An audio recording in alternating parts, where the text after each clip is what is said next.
Hey, good evening, everybody. Welcome to sunny, well, it's not sunny Florida right now. It's evening here. But I have finally made it to Florida. I'm only going to be here for 3 weeks, and this is the new dig. So this isn't going to be my normal spot for doing these shows in the future. Maureen's not here yet with the girls, so I kind of took over sort of the family room. It's pretty big, but it's separated by this nice chimney behind me. But it's been a long day. Traveled, was on the road all day yesterday and half of the day today. And my son and I have been unpacking the U-Haul, and we have about another 3 or 4 hours to go. But we're going to get that done tomorrow. So welcome to the show. And I have to thank Larry in particular for taking on the whole show last night. That worked out really well. I only got to watch a small part of it this morning before we got on the road, but I'll catch up on everything probably in another day or two. But thank you to Larry for taking care of the show last night. I'm sure that Mickey and Malvin came off as great as they did the first time around on the show.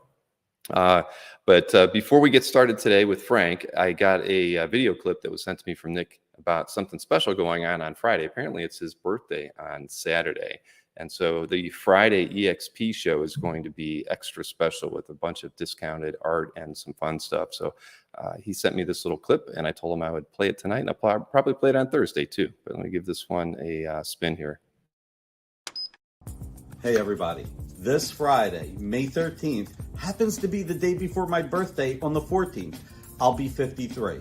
So at 7 p.m. on the Original Art Experience, we're going to have 5 pieces of artwork at $53. We're going to have a lot more artwork, but I want to give you a teaser video on the 5 pages at $53, which is how old I'll be on the 14th. So we'll have Aquaman 67, $53.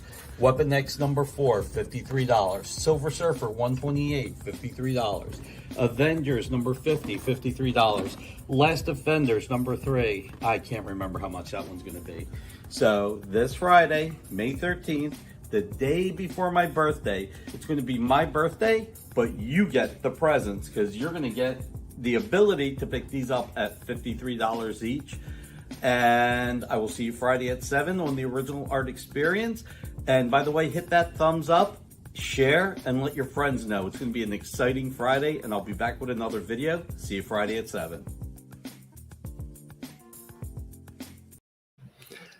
So yes, that looked like a big TV until I brought it in here. This place has some pretty high ceilings, so clearly I've got to get a bigger TV if it's going to look at all impressive against that wall. But yes, this would be a very nice man cave, and it'll look a whole lot better once I've got art hanging up on the walls here, and I've actually got my office set up, which is about 20 feet that way. And the reason I'm in here is because the house is not wired for internet. Everything's Wi-Fi. And I tested my office, and the Wi-Fi connection in there is not too good. So I'm able to kind of hook up to the modem right here, and it works a whole lot better. So, hey, I'm not going to leave Frank in the green room any longer. As everybody knows, Frank Lanza is my guest this evening. So, hey, Frank, how are you doing tonight? Hey, Bill. Thanks for having me on. How are you doing tonight? So we were talking, you were in Colorado. Yep, out in Colorado, just east of Colorado Springs. Very nice. Now, you also told me that you've moved 5 times in the last 6 years, all in Colorado, or? Yeah, all in Colorado. Whether that was intelligent or not, I'm not sure. But my wife is a serial mover. We tend to get 2 years somewhere and then off to the next spot. So hopefully we're settled here. We've got a nice spot outside of town on some acreage and have horses and chickens for the kids. And I'm looking to settle in here for a while.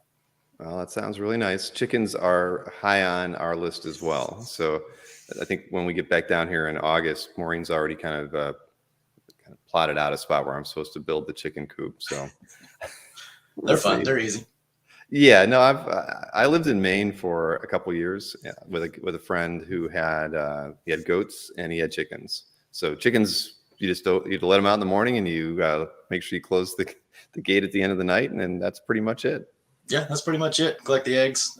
Goats are a pain in the butt, so I don't think I'm ever going to want goats. No. She thinks that we might want to have goats. I've kind of told her that. Well, I haven't told her no, but I think we'll start with chickens and see how far we go from there. Start small. Smart point. Exactly. So Marcus he's getting some wisecracks in there already. He wants to know if Frank Lanza is a real name or is it from an 80s TV cop show? Completely fake name. Actually named after Mario Lanza, the famous opera singer. See, there you go. Just kidding. I'm not really. Right back at you, Marcus. Good to see you, Marcus. I appreciate you commenting on my artwork all the time. He is a resident commenter. As you probably saw from the best of awards, Marcus, what I think had over, I don't even remember what it was, 15,000 comments in a year. I mean, nobody comments quite like Marcus. Well, most times he's the only person to comment on my artwork, so I always appreciate it. Oh man. Yes, and Scott Wingo's asking why, a fireplace in Florida. That's a good question. I don't really know why it's there. Will I ever use it? I can't say, but it looks really nice though. It makes this place look like a ski lodge. If Maureen isn't too upset with how messy I made the place today, I'll kind of walk everybody through it on Thursday when I'm doing my CAF update. But yeah, it looks like it's either a ski lodge is what I'd call it. But in Florida, I don't know, but I'm happy. So Frank, I hope that you're in that house for many years and that you're not moving again in a couple of years. But so why don't we get this thing rolling here? You've seen these before. We always start with origin stories. Really, what got you interested in comic books, and then how did that, if that's where you got started, and how did your first original art purchase go? We'll start with comics.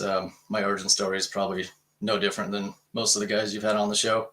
I'm in the same age bracket as pretty much everybody that's been on here, with an exception of a couple guys. So growing up in the 80s, I was more of a comic gatherer than a comic collector. I just kind of picked them up wherever they were available.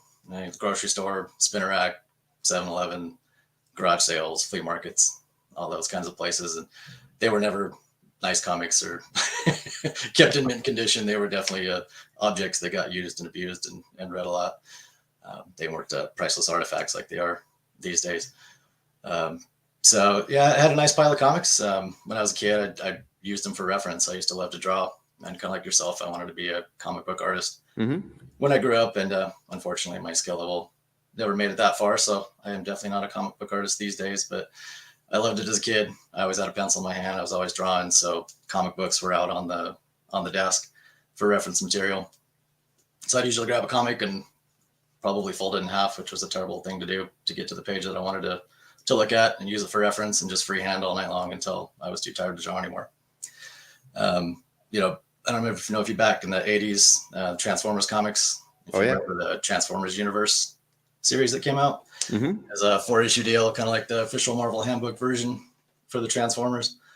I still have those books to this day, and they are just trashed. I mean, they're absolute garbage. The covers are falling off, and the pages are all grimy and full of probably eraser shavings and everything else in there. But I loved comics for that aspect. I don't even know if I remember a lot of the stories from being a kid at that time. I just loved the artwork and the art form growing up. So kind of fast forward through elementary school. That's what I did. Read comics, got into Ninja Turtles around 10 or 11 years old. I remember seeing, I think it was a second print of number 1 up on the wall the first time I went to a hobby shop. And I think it was up there for $50 or $100 or something. I mean, even back then it was an expensive book. And my grandma just laughed at me when I asked if I could put it on the wall. So I think I went home with like the second print of issue number 7, something like that, just so I could get some Ninja Turtle books into my hands. And that was pretty much the gist of it. Just used them for drawing. I'd make copies of the drawings and sell them at school for a dime. And so you're an entrepreneur at an early age. I mean, probably a bonehead move, because I think they cost me a dime to copy at the grocery store. So I don't know if I ever made any money, but at least kids were buying them and taking them home and coloring on them or doing whatever they wanted to do with them. So all the way through elementary school, that was it. You get to high school, and kind of like most guys on the show, everybody takes a break during high school, get into sports, girls, driving cars. So there's a big gap in my comic book collecting there, and you can see it. But once I got back into college, I had more time on my hands, had more expendable income on my own, got back into it. And I feel like the first time I walked back into the shop, it was Venom and Age of Apocalypse was coming out. And I just remember being floored by all these number 1 issues of this huge X-Men event that was going on. I don't think I'd ever experienced an event like that before. So Age of Apocalypse just really sucked me back in. the Joe Mad #1 cover. It was just amazing. So I went in the comic shop, opened up a pull list, started collecting comics again. Kind of haven't turned back since. Well, that's good. I mean, so that was early 90s. I didn't get back into comics after college till about 95. So I missed all the Age of Apocalypse while it was happening. But once I got back in around 95, 96, I had to go back and buy it all because I was lost. I didn't know what had happened, in the span of stopping reading around, say 89, 90 to 96. I had missed it so much that, the whole X universe was completely different by that time.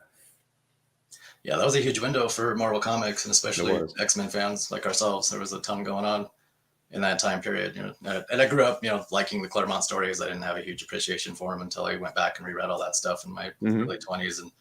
But Age of Apocalypse was just so big and flashy and fun, and it was getting on the ground floor of a big event. So I had a lot of fun with that. Sure. So then how did that transfer to the first original artwork that you picked up? Well, that's a little bit different road. So getting back into comics in the 90s and kind of late college, I started getting into the comic shows. We had like the small comic and art shows that would come into Denver, once a quarter or something like that. And so I was still collecting Marvel Comics, was a Marvel zombie, and went up to this comic show.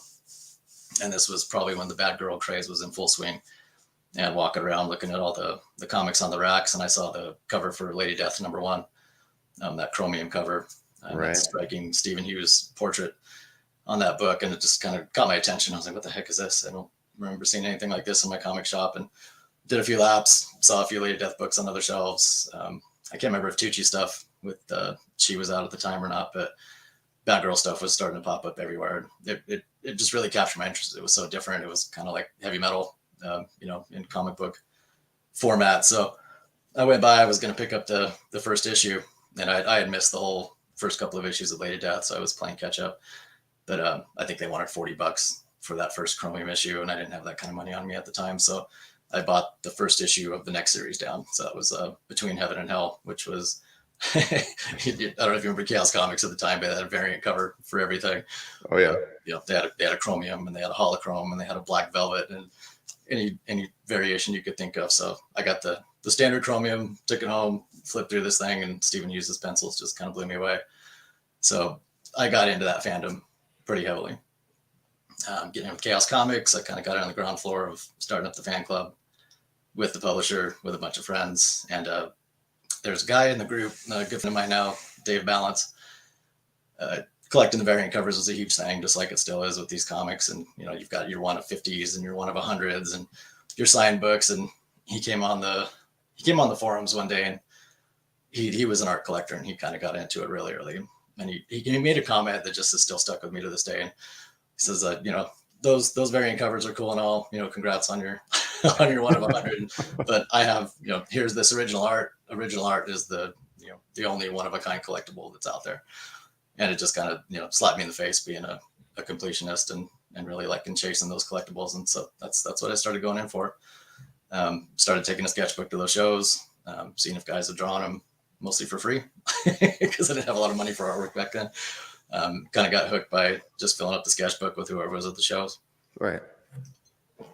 Well, that's I mean, so it's, if you don't think you probably would have started collecting art if he hadn't have kind of goaded everybody on by showing off the fact that he had something more unique than your chromiums?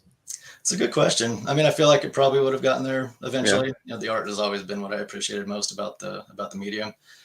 He definitely lit the fire under me, and it almost became a competitive thing where in a hobby where you're chasing the rarest and the most complete sets of things, like having the original art. Like, what's better than that? So he definitely got me started. So I started very small. I didn't have the money to jump in on published pages or covers yet. So I think I had like David Finch was at a showing one time, or at a show. He did a sketch for me, and Monty Moore is a local guy. And I always got Monty Moore sketches in the sketchbook. And then Stephen Hughes and Jack Gray came to town on a Chaos Comics tour. And so I actually got to go meet those guys, which was a big deal for me. And got some sketches from them. Stephen was doing backboard sketches, and I took those things and took them home and framed them as if they were, $1,000 covers.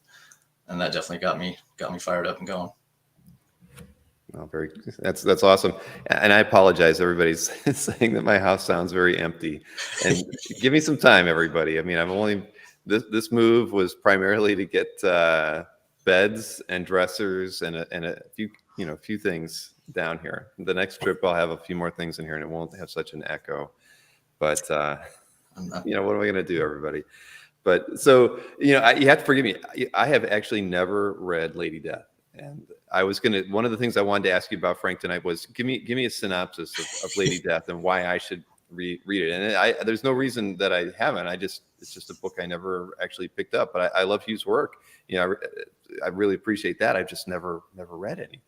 Well, that's the only reason to read Lady Death. It's the art. It's the art. Stephen Hughes' artwork. Well, but that's a fine enough reason, right? I mean, who out there can't say that they didn't pick up books because of their favorite artists, Perez or Byrne or Neil Adams, absolutely. Right? So okay, it's the art. No disrespect to Brian Pulido. I mean, the man's a consummate sales guy. He's done a kick butt job with that character, and he's sold a lot of books over the years. The storytelling is. Basically, the gist of it is it's a woman that's been cursed to hell, and she ends up taking over and finds great power in hell. I mean, Stephen's visuals drove the story. That was it for me in a nutshell. And I was almost like going back to being a kid again, and flipping through the books just for the pictures.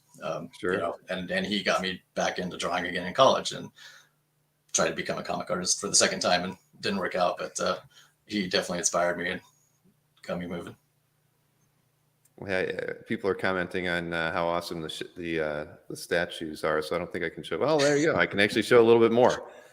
Got a couple of them there behind me. I've got some more hiding around the office, but those are the ones I have to stick in the corner so the wife can't see them. So were you collecting statues before art, or did the statues come after the art? Oh, definitely came after. Yeah. All my money went to art for a good 10, 15 years. Well, nothing wrong with that. Well, you picked up some really, really nice ones. So wait a minute. Hey, Nick, thank you so much. Adult beverage money for Bill. He needs it with an empty house. Everyone hit the thumbs up. Thank you very much, Nick. I appreciate that. Keep up with the chat. I'm sorry, guys. I'm trying to keep up with the chat. You guys are going fast and furious. Yeah, no, that's one of the more difficult things about running these shows is trying to read the chat. But yes, I am in Florida, CJ. Thank you for asking. But I'll only be down here for 3 weeks, and I'll be back in Ohio probably through the beginning of August, I think, before I make the final move down here. But so all right, so sketchbooks first. So you didn't dive into published artwork initially. You were just taking a sketchbook out, trying to get sketches from anybody who was at the shows. Do you remember what your first published piece of artwork was that you purchased? I think it was actually this one right behind me. The Stephen Hughes cover was probably the first published piece that I managed to get. I dove right in when I went from sketches. Backboard sketches, sketchbook sketches, and then had an opportunity to get this piece directly from Stephen when he started selling artwork. And he was selling through a mutual friend, and I jumped at the opportunity. I think I threw it on a credit card at the time because I knew I'd never get another shot with my college budget. I probably ate burritos and ramen for a month to get a hold of that thing. But that was probably the first published piece. And then from there, honestly, I didn't even really know how to approach it, to be honest with Bill. Back in the late 90s, it wasn't very easy here in Colorado to get at original art, unless it was on eBay or somebody came on a message board to advertise it. I didn't know where to get it. We didn't really have big comic shows out here yet. So sketches and pieces through friends was my primary channel. Mm-hmm. Well, most people don't start with a cover. They're published by mine was a super cheap Ian Churchill new X-Men page or something that might have cost me $60. So yeah, I kind of went ass backwards, but it worked out. Yeah, well, even Mikhail said. I bet you the statues. I assume as you had more space to fill, statues kind of were something that you just kind of gravitated to as well. I know a lot of art collectors, comic art collectors, or illustration collectors also buy statues as well. But space is always a factor there. Yeah, that's a big problem. And one of the consequences of moving so often is that from the last home that we moved from, I had a whole library room in that home.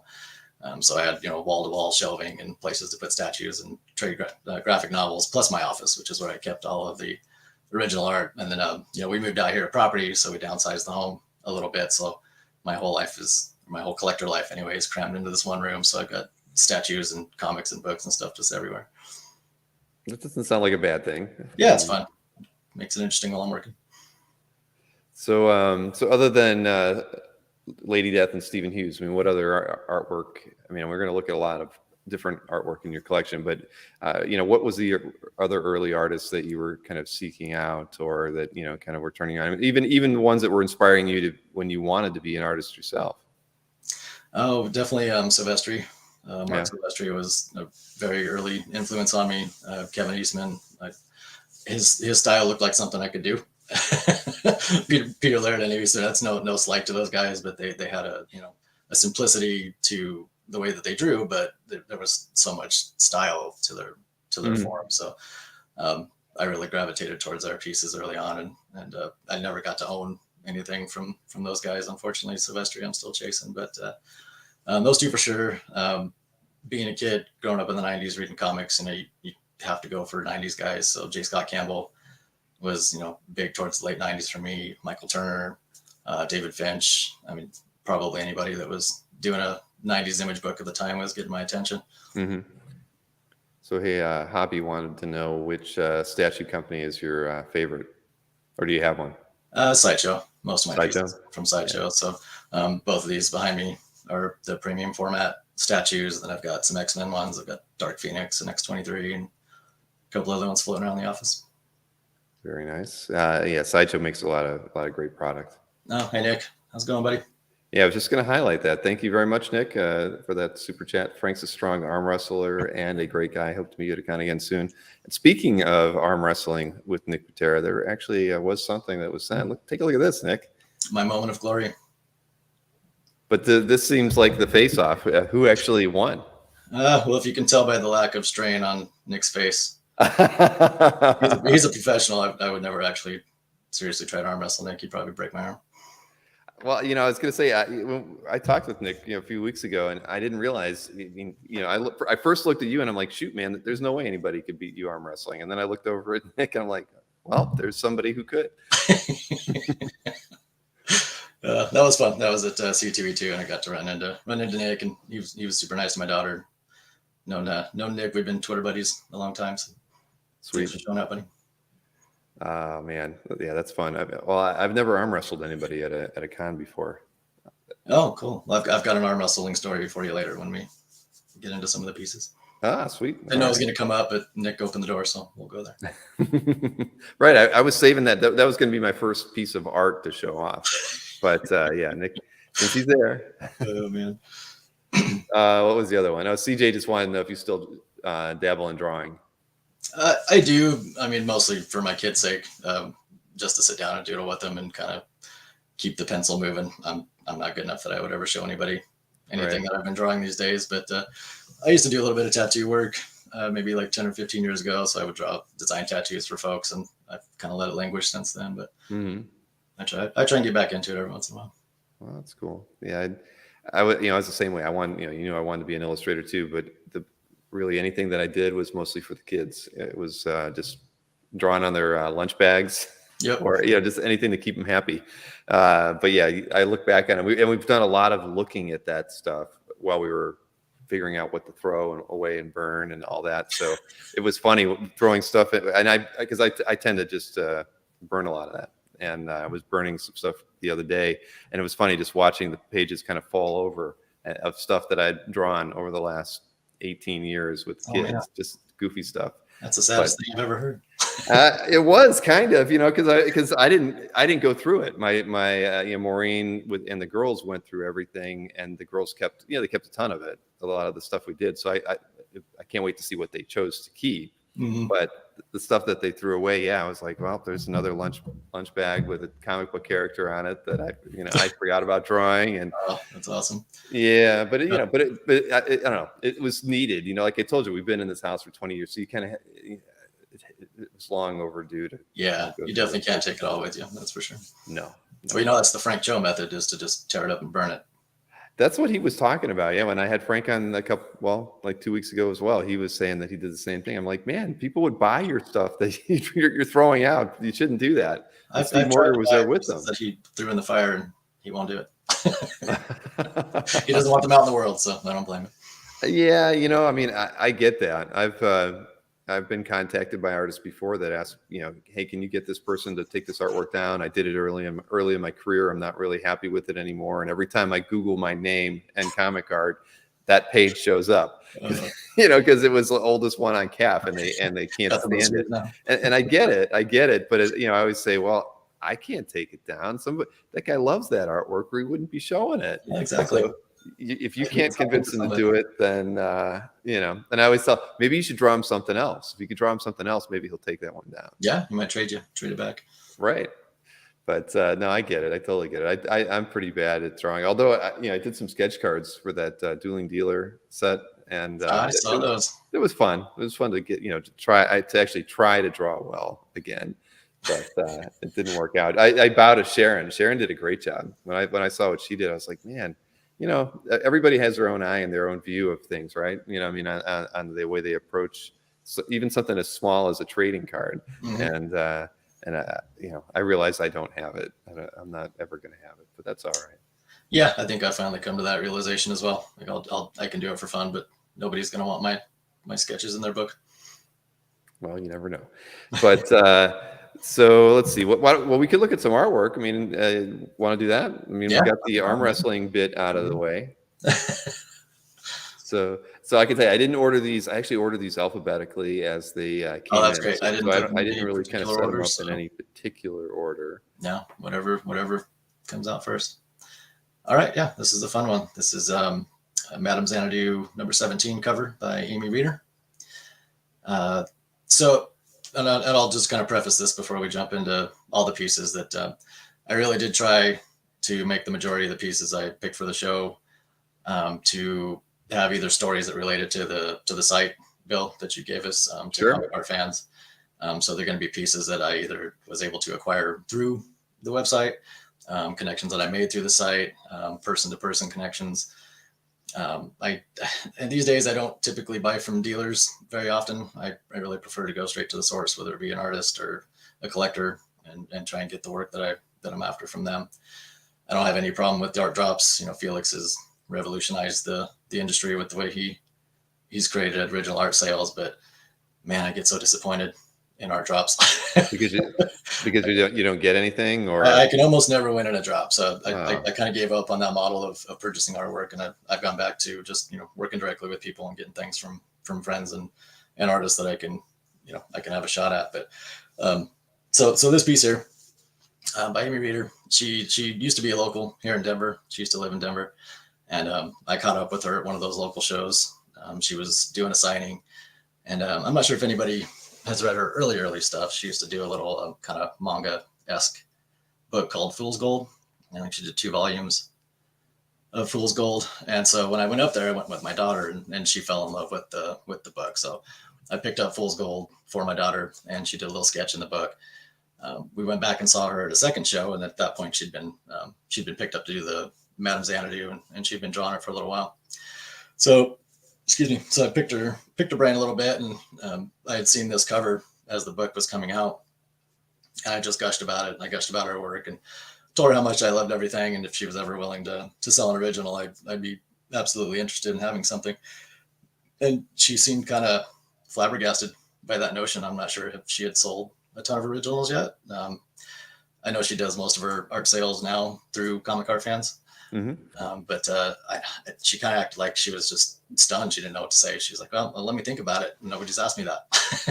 So I said, not a problem. You don't have to make up your mind right now. So I left her my email address, and we went home, and she followed up with me a couple days later and said that, she thought about it, and just, she apologized for acting a little stunned, but just hadn't thought about selling the cover, and she offered it to me, and the price was, more than right. It was actually far below what I expected to pay, and I even offered to pay a little bit more for it because I felt like she was underselling herself, but she wouldn't have it, and packaged it up and sent it down. And I mean, the cover is just extremely striking. Just, I love the kind of the dichotomy of the housewife kind of devolving into that decay of the bugs, and the detritus on that side of the page. And the story is kind of a sad tale as well. Matt Wagner wrote that series, and one of my favorite books from him.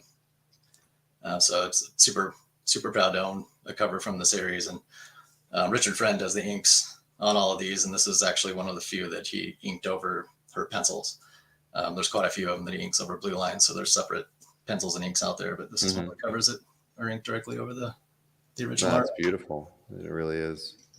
That's a good story too. And I've taken my kids to a few shows as well, and it's nice to expose the kids to not just to comics, but also to the creators of the comics, right? I mean, at the end of the day, hopefully it inspires them to either be creative in their life. And I don't know. It's something that I've taken my kids to many shows over the years. It's funny. I took them to a lot more shows when they were younger, between the ages of say 5 and 10, and less often after they got into their teens. But it just seemed like the right thing to do. I mean, they really enjoyed it, and it got them into comics probably more than anything. Yeah, absolutely. That's kind of how it seemed to work, because my kids have gone the same pattern. Like they've all gone between 5 and maybe 14 years old, and my middle daughter is still really into comics, but they've all gotten exposed and they've all gotten into whatever their niche is in comics, and it's never the same thing I read, which is completely fine. I want them to love the medium on their own.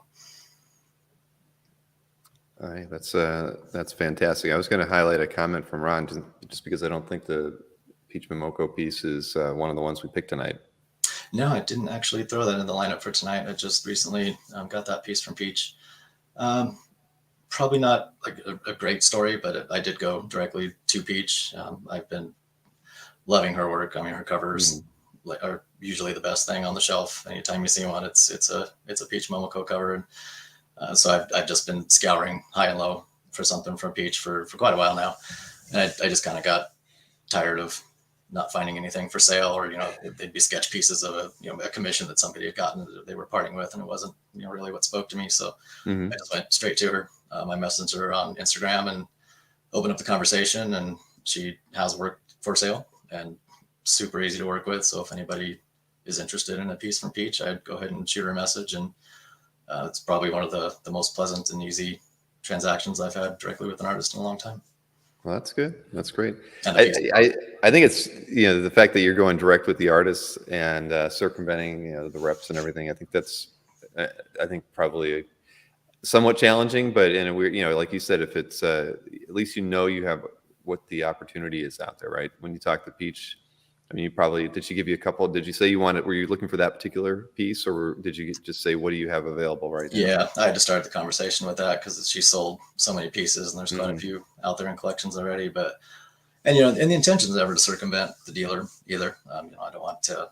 No, I didn't mean it like that. I meant you were going direct to artists probably who aren't repped. Yeah, exactly. Not that you're doing an end around. I would absolutely go through their rep and handle it through those channels. But yeah, sometimes it's just.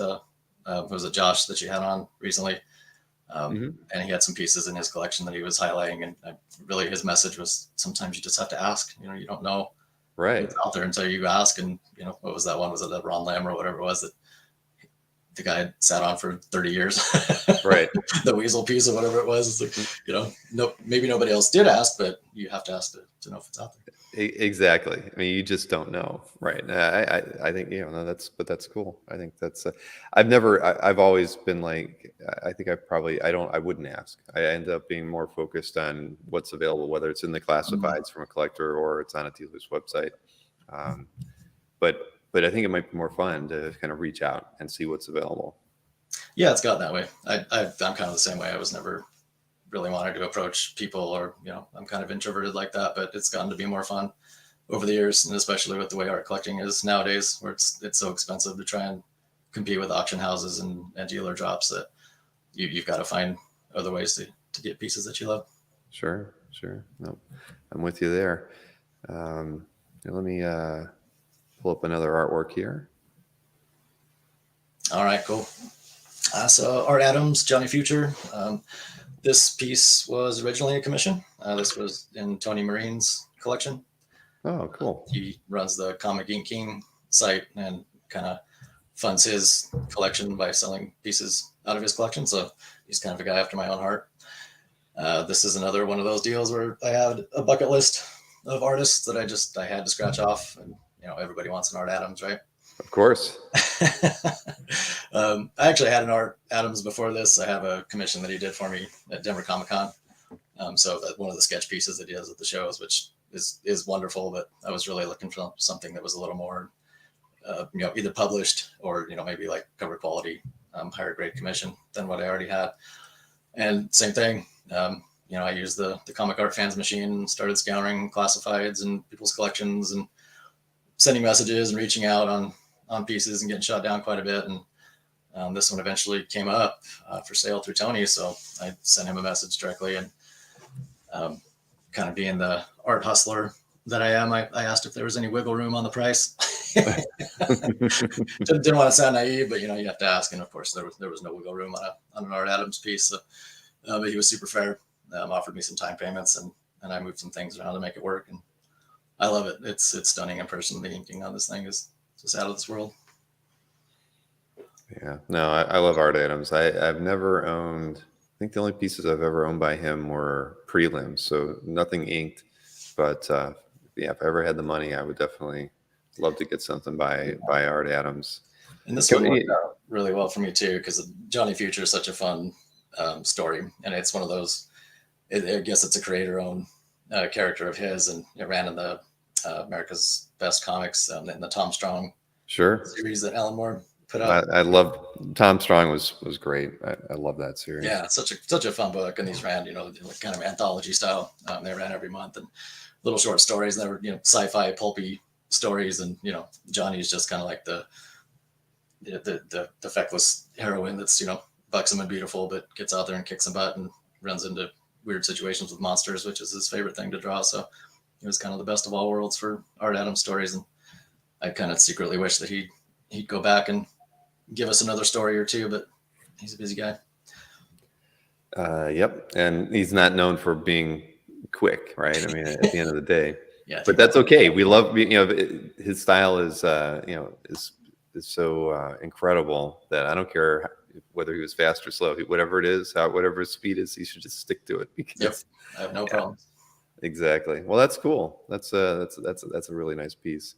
And I miss Tom Strong. It was I really enjoyed when they came out, and I've never been a huge Alan Moore fan. I mean, I read most of his stuff, but I really enjoyed those books a whole lot. I mean, they were just so fun, and the art was different. I mean, I really just loved them. I mean, everything about them was different from the typical Alan Moore stuff. Mm-hmm. The things you think about from Alan Moore, those books weren't really them. They were very pulpy. Yeah, I've gone back and kind of tracked down most of the hardcovers just to have those in the collection, but they're definitely fun to read. All right, here is I believe this was Mark Brooks, right? This is great. I don't have the big ones. So this is Mark Brooks, Captain Marvel. This was a commission he did for me at San Diego Comic-Con way back in 2012. Probably the last time you could actually get commissions from Mark. I was just going to say, when you said that, I thought it's got to have been at least 10 years ago. Yeah, it's been a while. He's a tough guy to get these days. And this one wasn't easy to get either. Back then, he was doing his commission opportunities as auctions. So you had to actually go bid on your spot for the shows that he did that year. And I can't remember what the show was before this one, if it was C2E2 or which one he had auctioned off previous to this one, but I knew it was going to be a high bar to get in, but I wasn't going to let it go because I booked tickets for San Diego and I was going. So super fun experience to get this piece done. I don't do commissions very much anymore. You kind of know how it goes with commission game. You're going to have outstanding ones like this one, and every once in a while you'll either get a piece that you're not super happy with, or the experience getting the piece from the artist wasn't ideal. But I've kind of backed off my commission game, but this one was just out of this world. I loved working with Mark.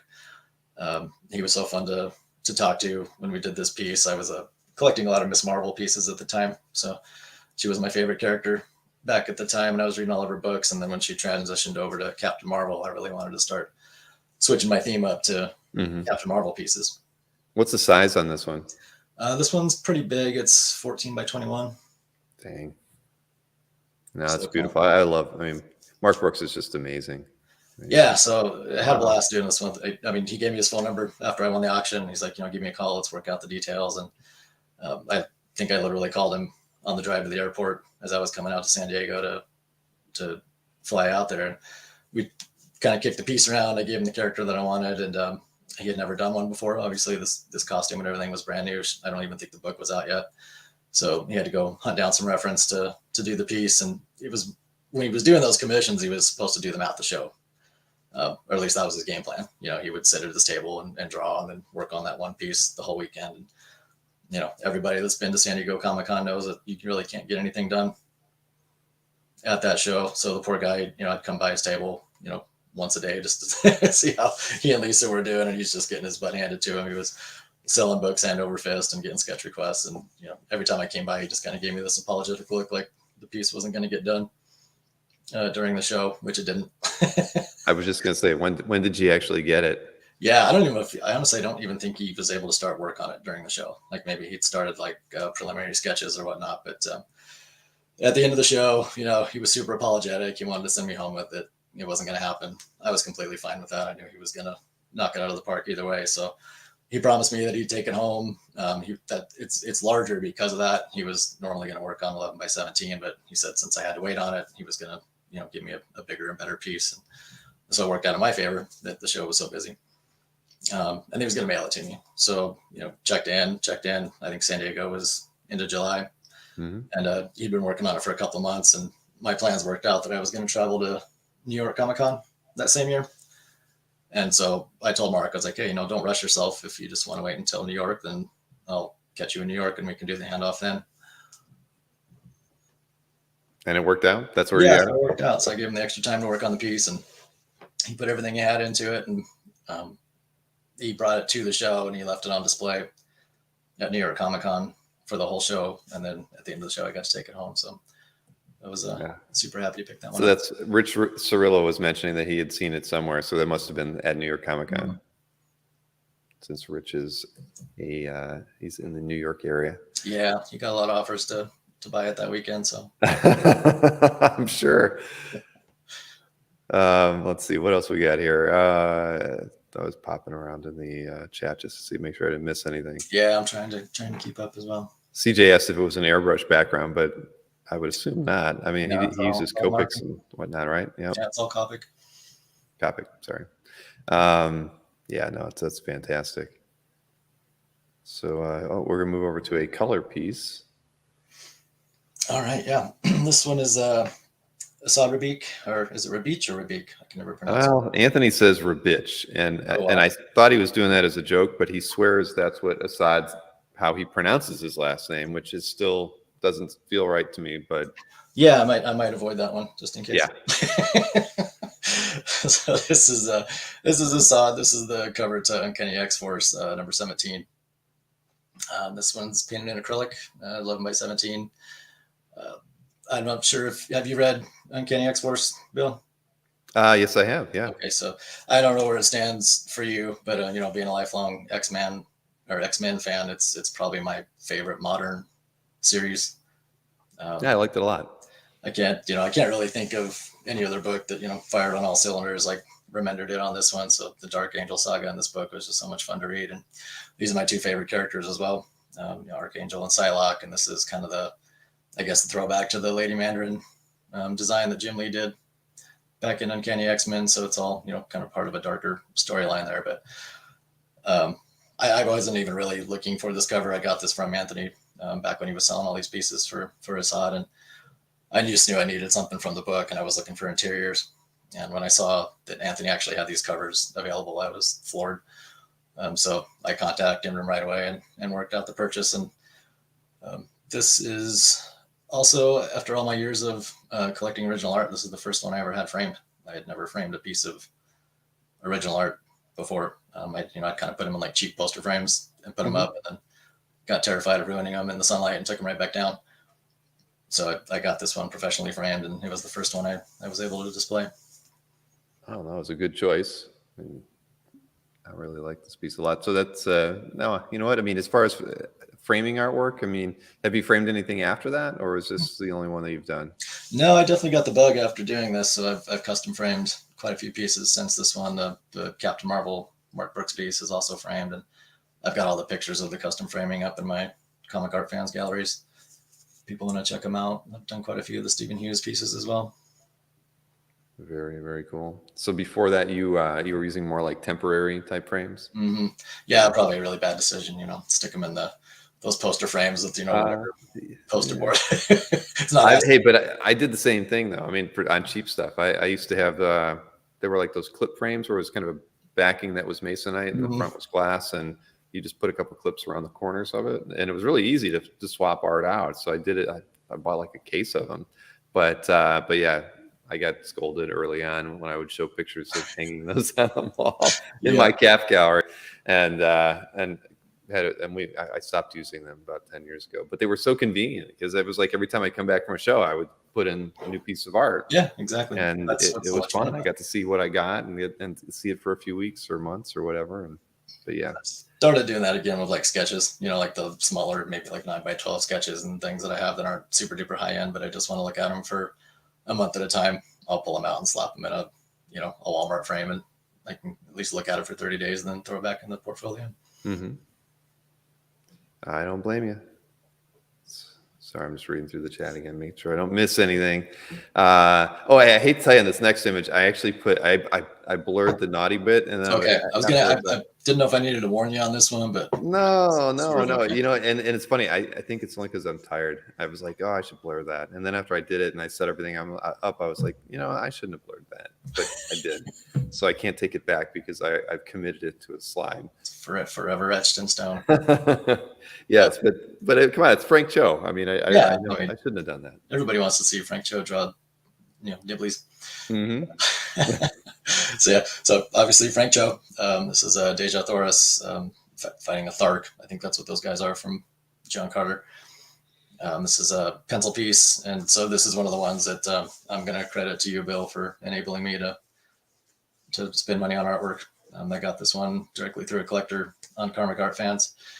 Seth D was kind enough to part with this one for me. Did they have it listed for sale, or did you just make an inquiry? So kind of an interesting situation with this one. And I think folks might recognize it if anybody's been chasing Cho's artwork for a while, but this piece was actually on eBay for quite a while. Back in like the glory days of 2018, 2019, when artwork sat on eBay for longer than 5 minutes from popular artists. But it sat out there, and I think the price was just too high for a pencil piece, and he didn't have maybe a very good description of the piece. I don't really recall, but it just sat out there with a buy it now on it for a long time, and it was on my my tracking list, and I'd been looking for a piece from Frank forever. It seemed like every time I'd send Steve Morger an email asking about a piece, it was either long gone or way out of my price range, and so I just kept hunting, and so this one would go up on eBay, and it would stay up on eBay for like 30 days, and then it would disappear. And I'd think it would sell, and then it would pop back up on eBay like a month later, and I'd put it back on my watch list, and then it would disappear. So I just got really demoralized. I just didn't want to pay the price they were asking. And so I got to looking through Comic Art Fans at Frank Cho pieces, and this one came up in Seth's gallery. I'm like, oh, this is crazy. He must be the owner of this piece that's on eBay. So I just went ahead and messaged him directly. I'm like, hey, do you actually still own this one? Is this the same one that's been on eBay? And he says, yeah, that's mine. I'm trying to sell it. And he didn't have it in a for sale gallery on the site. It was just in his collection. Mm-hmm. So I just said, hey, do you want to work a deal outside of eBay, and we can, forego the fees, and I'll just, I'll send you the money directly, and we'll make it happen. And he was super, super willing to do it. And we worked at a great price on it. And he was super amenable and fun to talk to, and sent me the piece. And like anything Frank does, it's not a sketchbook piece. It's a big old 14x20 pencil piece that he did. It just, as I said, I don't think the descriptions on it were accurate. I don't think folks realized what it was. So it's a beautiful one. It's been published in one of his sketchbooks and one of his scribbles and sketches books. And it was on sale at one of his gallery shows over in Europe. Mm-hmm. No, it's great. Frank is somebody who I've never owned anything by, and that's a shame because I've known him for so long. We've just never picked anything up by him, which is he's been on the show a bunch of times. I need to get him to get you a piece. Well, yeah, I'll have to talk with Steve about that. See if I can't work something out. That's the hard part. Yeah, no, I know. I've been bugging Steve to see if I can sneak this one into his portfolio and have Frank ink it for me. Just kind of give it the finishing touches, and like he does with those Facebook auctions that they were running for a while, where he would do the option to ink them. I was like, well, maybe if I can get this one out there, he'll consider it. But it's crickets so far. Not working out. Well, Frank's always busy. Yeah, At he's a the end of super the busy day, guy. he, he might not want to revisit older work. And somebody mentioned the echo. Yeah, I'm sorry everybody about the echo. I will definitely move into the smaller office space the next time I do this, so you don't have to put up with that. Just feel like I'm talking to Galactus. Yeah, Batman. I was worried I was going to come off like I was in a cave, and somebody mentioned that. That's what it sounds like. Yeah. Well, we'll work that out next time. But yeah, no, I love Frank's work, and yeah, he's. And I love his pencil pieces. Honestly, I mean, I'd love to have an inked piece as well, but I don't know. I've always really appreciated just his pencil pieces that I've seen. A lot of his prelims, I think they're great. I've got a friend who has a really nice Miss Marvel piece from him, and I mean, I love the pencil piece as much as I love the ink piece. I agree. I'm a huge fan of pencil work. Sometimes, the pencil pieces have a little bit more character. Mm-hmm. You can really see the details sometimes better, or you can see their process better. Or I just love the gradients and the shading that they can get into when you have the raw pencil piece. And so I do collect those quite a bit. All right, next piece of art. All right, so we'll keep the Steve Morger theme going. I was just going to ask you that. Is this a Steve Morger influenced piece? So I got this one through Comic Art Fans as well. This is Jim Silke, Vampirella Retro #1 cover. I got this from Todd Freeman, actually. He was the owner of the piece. And I don't know. This one I just kind of have to blame my big mouth for, because I wasn't actually trying to buy this one. I was cruising through Jim's stuff looking for Jim Silke pieces. I wasn't even trying to buy Jim Silke pieces. I was just looking at them because I have one or two already. I just love his work, so I was scrolling through the galleries, and this one came up, and I was like, holy, I didn't realize this was on the site, because I have all these Vampirella covers and I love them. And so I just went on Todd's gallery and I just left a comment on it. And I just said, Todd, love the piece. Congratulations. If you ever decide to part with it, let me know. And that was the kiss of death right there. So he messaged me like 2 weeks later and said, hey, if you're serious about the Vampirella piece, let me know. He goes, my wife hates it. So he wasn't allowed to hang it in his house. Well, then that worked to your favor, didn't it? I mean, absolutely. So I took advantage of it, and Todd was again super fun to talk to, super easy to work with. I've had great experiences dealing directly with collectors through your site, and we worked out the deal. Had the piece in hand, about a month later. I got the whole history on it. He got it from Steve, so this definitely came out of Steve's collection. The piece is custom framed. I didn't get it framed. Steve did. So it's still in the custom framing that Morger originally did for the piece. And so I was able to talk to Steve about it. I just wanted to see if there was any other information on the piece that he could provide me. And he gets all of his work directly from Jim. And he gave me the name of the framer that did the work for him if I ever needed. Steve Wyatt, right? Yes. Yep. Wyatt. Yeah. So and that was fun. So that kind of, that one transaction kind of led to a bunch of other little conversations and more acquaintances out there in the art world that were fun to make. And plus the piece is gorgeous. I love it. Oh no, it is. I love Jim's work. I mean, he's fantastic. And he's such a fun guy. He's lived an incredible life. He has. He definitely has. Moonball is Steve Wyatt. That's Steve's shop. Yes, it is. All right, moving right along. Let's see what else we got in here. Going back to something that we were talking about a little bit earlier. Yeah, yes, this was kind of a full circle type of thing. So this is Kevin Eastman. This is the Teenage Mutant Ninja Turtles universe number 17. This is the variant covers that he does for all the IDW books. Again, a piece that I wasn't really looking for. Kevin came to town to one of the local comic shows here in Colorado Springs. In all my years of going to comic shows and meeting collectors or meeting creators, I'd never met Kevin. And it was kind of a big bucket list item for me to at least thank him for all the comics and all the inspiration that he gave me over the years, along with Peter. I just absolutely adored Turtles. And it's been one of those, everybody knows it's a property that transcends like every generation. I read the books and played with the toys, and all my kids have read the comics and played with the toys. And my daughter loves Ninja Turtle comics. So it's just one of those things that just is kind of eternal as far as enjoying in the medium. But I got in line just to get a signature from him at the show.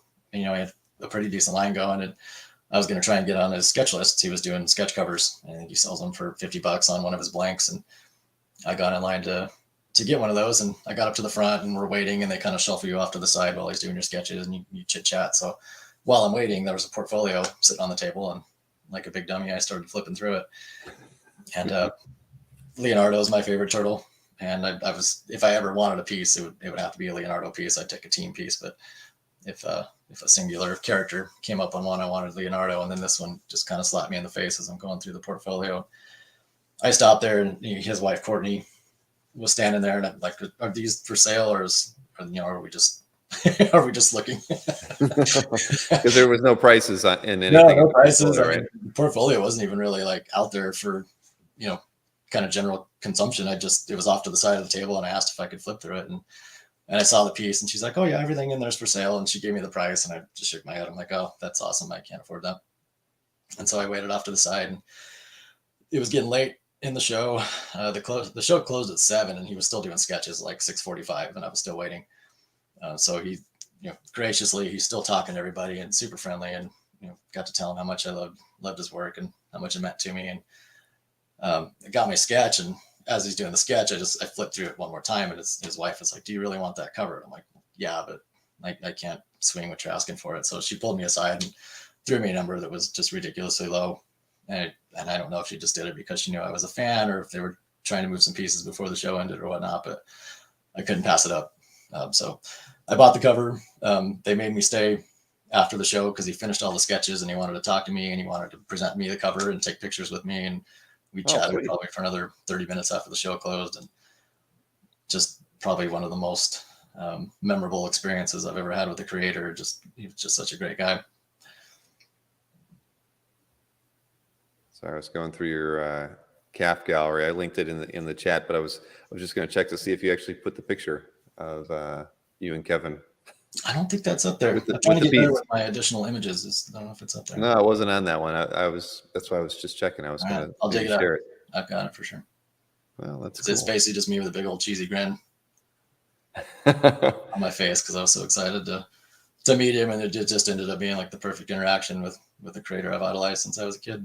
Yeah, and you might have just hit him at the right time too. I mean, maybe they didn't have any big sales at the show, and it was the end of the show, and one less thing to carry out of the show, right? I mean, so yeah, timing is everything. That worked out really great. Whatever the circumstances were, I wasn't going to question it. Heck no. And Eastman is somebody who I've actually never had the opportunity to chat with at any of the shows. Really? And I don't even think I've seen him at too many shows either. But he would be somebody I'd love to actually do an interview with if he ever had the nerve to ask him. I think that would be a really fun chat for me to have. I think that'd be a great show. He was one of those guys that always has a story. All right. Well, maybe I'll hit him up. They're always working on their site, but new posts over there. I've thought about emailing him when I get an update from them. Maybe I'll update. Toss him on the list, and then Marcus will see if he wants to arm wrestle to an exhibition. Get Nick involved. All right, so let's see. Very nice Psylocke here. Yeah, so they're not all covers. So I didn't want to, hope nobody thinks I'm just pulling out all the great big pieces for the show. But this is Mario Chavez. This is Psylocke. It was a commission. It wasn't for me, but I got it through him on eBay. Mario's such a cool guy. Not a professional comic artist. I think this is just what he does for his his side gig. But I love Mario's work. This one has a huge Chris Bocello vibe. When I saw it on eBay, I was like, holy cow. I love Psylocke, obviously. So I had to bid on this one. Got it super affordable. I've gotten several other pieces from Mario since. He's got an Instagram account. Or if anybody just wants to look up, Mario Chavez comic art, he's out there doing these pieces, and he's always taking commissions. Super, super easy guy to work with. Very professional. Super fast turnaround. Love his creativity. His style. His style is a little more distinct than this piece. So if you go look at his other stuff, he's definitely not aping anybody else's style, I don't think. But this one definitely screamed Bocello to me when I first saw it. Yeah, no, I can see why. I mean, in the face for sure. And no, I love it. It's great. Yeah, the ink washes entered it really, really nice. It's kind of a delicate piece in the background. No, I agree. I don't think we've ever had any of Mario's work on any of the shows we've done before. So that's great. I'm glad you picked this one. If anyone's a commission hunter, I definitely recommend him. I'm not his rep, and I don't get any kickbacks, so that's purely just me loving his work. Well, anybody that turns work around quickly is always welcome, right? Yeah, it's hard to find. Sometimes it's hard to find guys that don't really work in comics professionally. They don't have any experience with working with a rep or getting pieces to people that have expectations. And for somebody that just does it as a side gig, from what I can tell, he's super professional and very, very prompt. Let's see what we got next here. P. Craig Russell, right? Yes, this one was a lot of fun. So yeah, P. Craig Russell, Lady Death. This is a commission that he did for me. Technically did for me last year. I didn't receive it till early this year. He does these commission spots as part of his Kickstarter campaigns. So the last one was for his Symbolist Fantasies art book that they put out. Wayne Allen Harold is a publisher and rep, manages all this stuff. But this one I thought was a long shot. I grabbed one of the spots off of the Kickstarter just because I had to have a Russell in the collection, and it was another one of those things where I wasn't satisfied with any of the pieces I was finding for sale, and I kept losing out on the great ones that were on Heritage and Comic Link and everywhere else. And so I figured this is my one best shot at a piece from Mr. Russell. And I don't know if you've ever seen the way they handle these campaigns, but when they do these commissions, you kind of have to work within the parameters of what he wants to draw. So usually stuff that's in his wheelhouse, like Sandman or Elric, those types of things that he's worked on, properties that he's worked on before. And even CJ, it's 11 by 17. So anyway, so I was fully prepared to get something that was completely within his wheelhouse. But when I get commissions these days, I kind of like to throw the artist a curveball. I like to throw them a character that they probably haven't ever done before, just to see if it's something they'll jump on. And sometimes you get a little bit more creativity and experimentalism out of a commission if you give them something that they've never tackled before. And this is one I just kind of took a chance at. So I asked Wayne if he'd ask him, please ask Mr. Russell if he'd consider Lady Death. I really just kind of threw it out there on a whim, and he told me, well, I'll ask him, but prepare to have a second choice ready to go. And yes, I didn't blur them, CJ. I thought about it though. I did think about it, but how could you on this one? But that's I've followed Russell's Kickstarters too, and I thought about the commission opportunities. I mean, sometimes those are the best opportunities to get a piece from some of the creators. So P. Craig Russell is somebody who's I've always wanted to get something from. So yeah, he definitely. You lucked out that he was willing to go for it, and I mean, you got this. This is amazing. Yeah, I had some backup choices, obviously, but he emailed me back like a week later, and he goes, he's super excited to give it a try. Like he was chomping at the bit to try something different, which made me really excited for the piece. So I didn't get to see it for the longest time, and I finally got the scan back in February, and they wouldn't ship it until all the books were ready to ship. But once I got the piece, they also do. He does a video of all of the process that he does for each one of these commissions. So, for like the Danny Moonstar and the Sandman and the Doctor Strange pieces, everybody gets like a little 3-minute video where he talks about the piece. And in my gallery, I've got the link to Wayne's website where Mr. Russell talks about this one. And I don't know, I mean, even if the subject matter is not your cup of tea, you should really go watch the video. Really for no other reason than to hear P. Craig Russell say vaginal folds. All right, I'm sold. I'm going to be watching. I'm going to go check it out after the show's over. I was dying. It's great. And listening to him talk about the piece, you can tell he was just kind of he was trying to figure out how to approach it. It's a character he's never done, and I'm positive he's never read a single issue of Lady Death, but I gave him plenty of Stephen Hughes reference, and I just told him to run with it. Do whatever you want. Yeah, I got something in common with P. Craig Russell now. We both haven't read Lady Death. Common ground. Exactly. Okay, so this is a fun one. This is Paulo Siqueira. I hope I'm pronouncing that right. This is the cover to Voodoo number 11. This one I actually got from Berkey. Oh, cool. So I love Paulo's work. I've got several pieces from Paulo. This is one of 2 covers from the Voodoo series that I own. So there's a little story with this one as well. So I would have acquired this one through Comic Art Fans because it had been up for sale from Paulo's rep for a long time. A lot of these Voodoo pieces have just been sitting for years. And I think you mentioned it in a show not too long ago about coming back and looking at these pieces. You find one that you really like and you look at it and then you go, I don't know if I can do it right now. And then you close the browser out and you come back a week later to check on it and see if it's sold yet. And this is one of those pieces that I just kept doing that with. And it had such an Art Adams vibe that I knew I wanted it. Just, big monsters, incredible inking, just a super dynamic piece. So I knew I wanted the piece and the price was right. And I just kept putting it off. I just kept going and, getting other things ahead of it or pushing it down the list. And then of course, the one time I go, hey, I should go pick up that piece from Paulo. It was gone. sold off Comic Art Fans. So I, slapped myself in the head and wrote it off. And I think a week later it pops up on Berkey's website for sale. And I'm like, oh, God dang it. I got poached by Berkey. So he bought it because I know he's a Siqueira fan as well. He really likes Paulo's work and he sells quite a bit of it. He's had some nice covers up for sale on his site. So these days I usually figure I'm competing with him for any piece of Paulo's that I want to get my hands on. And unfortunately, he had it up for a price that I didn't like because I knew what the original price was on it. Of course. I'd watched it long enough. And he's a dealer. I understand he's got to make money off of it. He's not going to sell it at cost. So again, I let it sit on Berkey's website for a long time. And then I finally just got fed up seeing it sitting there. So I emailed him and said, hey, can we work something out with this piece? You've had it for a while. It sat out for a while before then. Maybe we can meet in the middle somewhere. And he was super cool about it. We met in the middle and I got it from Mike and I finally own it. Yeah. But it goes back to, you got to pull the trigger. Yeah. First. That was my fault. Because you still paid more with Berkey than you could have gotten it earlier. Yeah. Exactly. I know how it goes. It's true.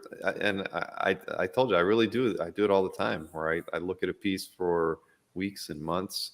And after a while, it feels like you own it. And it's so devastating when it disappears. You get emotionally attached to these things. You do. Yeah, you really do. I mean, I've done that at Berkey's too, where I'm like, I've seen this over there for long enough. It's still going to be there the next time I drop by. There was a Dave Cockrum Starjammers page that was sitting that was on his site and had been there for years. And I'd check it out and I never set it aside. I always just like, it's going to be here. It'll be here the next time I come in. And I went back there the next time. He's like, oh yeah, some guy just finally bought that. But it literally, I'd looked at it for like 2 or 3 years because it was just out there. I didn't have to look at it on site because it was priced and sitting in his, he has bins of things that are actually on the site already. And that was one of the few pieces that I always would check because it's still there. Yep. Cool. I'll get it one of these days. And now it's coming. Yep. Famous last words, right? Mm-hmm. It's me every time. Let's see here. Some Lady Death. All right, cool. So this is Stephen Hughes. This is the cover to the 1994 Lady Death calendar. So they put out a calendar with a bunch of original pieces from Stephen in it, and this was the cover for the piece.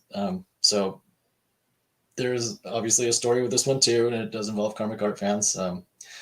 I've owned this piece twice. You have?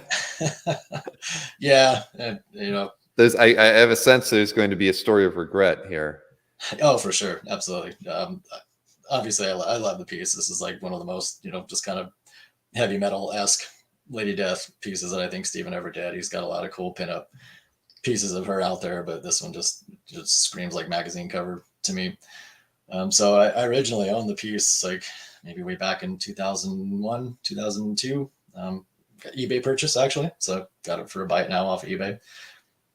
Not too long after Stephen passed away, I believe. So I was able to get it for a pretty decent price, but had it in my collection for a couple of years. And then, circumstances changed personally. I was in a situation where I had to get money quick and So I ended up parting with quite a few pieces that I absolutely regret to this day, but it is what it is. And sometimes you got to make ends meet. So I wasn't really in a situation to hang on to some of these pieces. So I let it go. So I ended up putting it back on eBay and, sold it for a couple extra $100 more than what I bought it for. Just kind of forgot about it for the longest time. I didn't want to think about it because it did upset me. I really like this piece. Come back to maybe 2016, 2017. And I was kind of back in a mode where I wanted to start working on putting together a bigger collection of Stephen's work. I'd had some nice pieces. I wanted to grab as many as I could. And, started looking around to find this piece and see if it was still out there. And it had sold on Heritage, actually. So whoever had it in the years between when I sold it in 2017 put it up on Heritage. So it sold on Heritage. So at least I had somewhere to go. Mm-hmm. It was up on Heritage with one of those like Makeoffer things. Yeah, right. Yeah, it's sold for $1,000, but you can, if you make an offer of $1,300, you can do that. Yeah, exactly. So it had a little Makeoffer button. So I clicked the Makeoffer button and I got declined, almost immediately. So I think I threw one more Makeoffer at it through Heritage, and then no traction. So I gave up. Coming back to comic art fans, I'm scrolling through Stephen Hu's artwork. I'm talking to a buddy. We're looking through stuff in the galleries, and probably like 6 or 7 pages into the Stephen Hughes stuff, this one pops up, and it's in Chris Schwartz. One of the collectors on the site had it, and he was the guy that purchased it off Heritage. So again, I took a stab at it through the site and just sent him a personal message and gave him my, I don't know, for better or worse, I gave him my sob story about how I used to own the piece. So that if he's willing to sell, I'd love to have it back in the collection. If not, then I totally understand. It's a good one. And he came back at me and he made me an offer. I definitely paid more for it the second time than I did the first time around. But I got it back from Chris, and he was, again, very amenable, super easy to work with. Got it back. It's on the shelf right behind me. It's in a frame, and I'm hoping I never have to let go of it again. So did he know that you were the one making the offer through Heritage? No, and that was the main reason why I approached him directly, because I don't think Heritage gives you any visibility to that. So I think if you make an offer, it just purely sends, a buyer's looking to buy. It's anonymous. Yeah, I was curious because I've never really talked to anybody before who had utilized. I mean, I've questioned, that because literally those pop up right after an auction's over, right? Mm-hmm. But all right, yeah. So I've never. I should even ask them. It's like because I just assume they might divulge who the person making the offer is. But I guess Heritage, knowing it's Heritage, they probably wouldn't want you guys to know. Yeah, I think it's all completely anonymous from both ends. So, I let him know also that, hey, I'm the guy that keeps pestering you on Heritage for this piece, so maybe we can just talk directly about it. Well, I wonder how that. I mean, so I've never done it on eBay either. Does Makeoffer hide the person making the offer on eBay? I mean, you see their eBay user ID. So you see their user ID. Okay, not much of it. That's okay. All right. Mm-hmm. Well, that's one step closer. I mean, at least you could find, you might know who they are at that point, right? I mean, just based on their user ID. Huh. Okay. Interesting. Well, and I made you go full screen so we could see the art on the. Oh, thanks. I think I pointed the wrong direction because I'm mirrored on the screen. It's tough. I have, it's awful. I always point the wrong direction, so don't feel bad. Let's see here. What do we got next? I got another Lady Death. This one's awesome. Yeah, I want to bring a couple Stephen Hughes pieces to the show. Like we talked about before, he was one of my bigger influences getting back into comics in the 90s, and I loved his work. And he definitely one of those guys that passed away, far too soon. He passed away in 2000, and being a guy that was probably instrumental into ushering in the bad girl craze and influenced a lot of other artists of those early days, gets a little bit overshadowed these days, I think. And I kind of like for, Stephen's work to get as much visibility as possible. Even if he never gets outside the labeling of a bad girl artist, which, he definitely had more chops than that. He was a guy that I thought could have worked with the Milestone guys at some point and, probably done a lot of creator owned work, but he was a super nice guy too. So just kind of keeping his memory alive is something that I try and do with my gallery. But so this piece here, this is a double page splash. This was published in the Evil Ernie Adventure Special Edition. So they did like a reprint of the very first Evil Ernie issue that had the first Lady Death and first Evil Ernie in it, and did it like in a special edition format. And it has 8 or 10, 12 pages of extra artwork in the back of it. So it's all like pinup stuff that Stephen did specifically for that book. And this piece here is one of 2 double pagers that he did just for the book that are kind of like previews for what's coming down the road for Chaos Comics. And again, this one, you know, is just wild. It's massive. It's bigger than your standard double page splash. I want to say each half of this thing is actually closer to like 14 by 20. Oh, wow. Yeah, so it's gigantic, and it's inks over his pencils, and you can still see a lot of the pencil work in there under the ink, and it's just frenetic and dynamic. It's kind of like your worst like Walking Dead nightmare meets, you know, Lady Death in Hell. So, you know, that's loaded with stuff that my wife doesn't let me have. Anything with skulls on it, I'm not allowed to hang in the house, and she'd rather I don't own it. I don't know why. So you got the Todd Freeman rule too, huh? Yeah. I mean, but you know, all the best art has skulls in it, really. I mean, absolutely. That's what I've tried to explain to her, and she's just like, nope. It's not. Don't show it to me. I don't like it, because I've had gone to a couple shows where I, you know, like some of those sci-fi shows like with IX Gallery or whatnot, and I've brought some stuff back. She's like, nope, you're never gonna hang it. Don't ever show it to me. Like, all right, No, I get it. Reminders of my mortality. So like the guy with the Vampirella. Yeah. You know, if I owned that piece, I would have been selling it just to get it out of there. Luckily, my wife's pretty cool with everything that I own, you know, especially with a lot of the pinup art that I've got. And as long as I keep it in my office and close doors when company comes over. And Right. So it's not hanging right at the door when you walk in, right? Unfortunately, no, I didn't get that kind of freedom. Well, you know, hey, it's at least you've got your man cave. I do. Oh man, let's see what we got next here. Yeah, so probably one more Stephen Hughes piece, and then we'll give everybody a break.